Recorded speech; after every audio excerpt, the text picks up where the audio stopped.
Onesiphorus may not be a familiar name to many, but he played a significant role in the early Christian church. When others abandoned Paul due to the increasing persecution against followers of the Way, an early term for Christianity, Onesiphorus remained loyal. Alongside Linus, he was among the few faithful who stood by Paul during his imprisonment. As the harsh persecution escalated, many of Paul's friends distanced themselves, reflecting the unfortunate truth of human nature's the tendency to stay close during good times and retreat during adversity. Onesiphorus, Linus, and a few others, however, did not back down. In this article, we will delve into the life of Onesiphorus, examine what the Bible says about him, look at church tradition, and discuss the lessons we can glean from his life. Onesiphorus, a somewhat lesser-known figure in the Bible, is mentioned twice in 2 Timothy, one of Paul's last letters.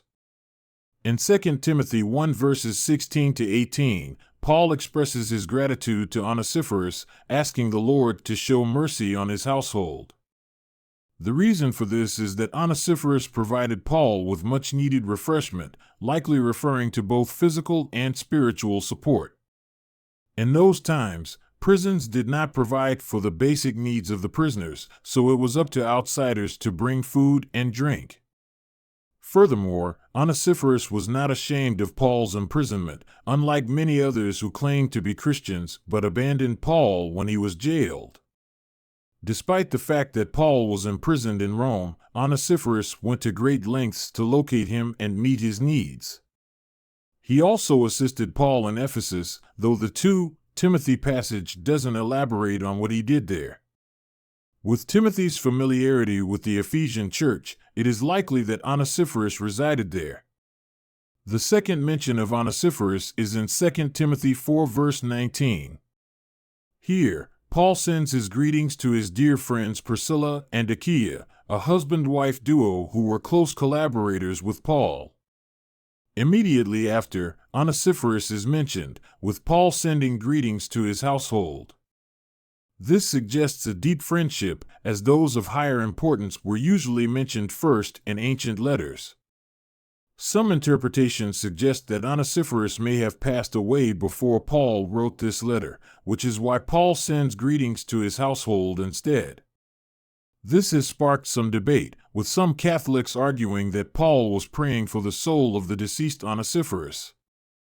They believe in the concept of purgatory, where souls are purified before reaching heaven, and therefore encourage prayers for the dead to help them move on from purgatory. However, most evangelical traditions do not subscribe to this belief. In addition to these biblical references, there are also various church traditions that discuss Onesiphorus. The Bible does not provide clear details about the fate of Onesiphorus. However, it is inferred that he was not alive when the 2 Timothy was written, as Paul would have mentioned him specifically in his greetings. To understand what happened to Onesiphorus, we must turn to church tradition, bearing in mind that these are not canonical and should be taken with a measure of skepticism. However, they do offer valuable insights into church history. According to one tradition, Onesiphorus was among the 70 disciples mentioned in Luke 10 verse 1. This suggests that he might have been a direct witness to Jesus' ministry, miracles, and teachings. After assisting Paul in Ephesus and Rome, Onesiphorus is believed to have moved to Spain, where he served as a bishop and was eventually martyred. Other traditions suggest that Onesiphorus was executed for his faith. Numerous Christian martyrs were killed during the reign of the Roman Emperor Domitian, AD 81–96, including Simeon, Timothy, and possibly Onesiphorus. It is believed that Onesiphorus was executed by being tied to horses and dragged to his death.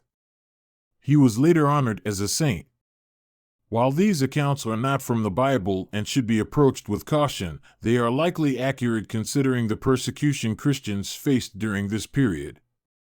This also explains why Paul only mentioned Onesiphorus's family in his greetings, implying that Onesiphorus himself was no longer alive. Paul expressed his deep friendship for Onesiphorus by extending his wishes for mercy and peace to his surviving family. The early centuries of the church were undoubtedly marked by fear and anxiety for Christian families, knowing that their loved ones could be brutally killed at any moment.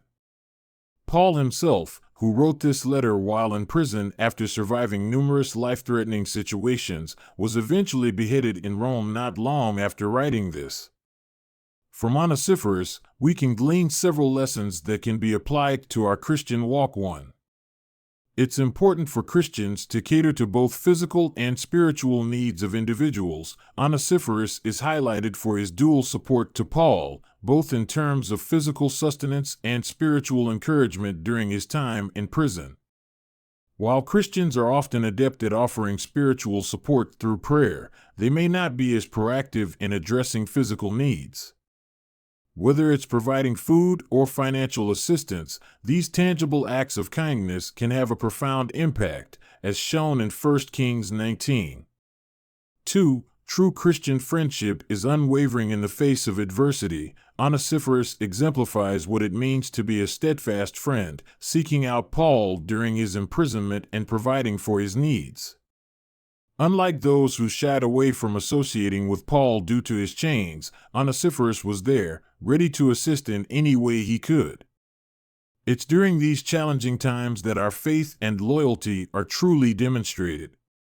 3. Offering comfort to bereaved families is a Christian duty. In his letter to Timothy, Paul sends his greetings to the household of Onesiphorus, likely hinting that Onesiphorus had passed away.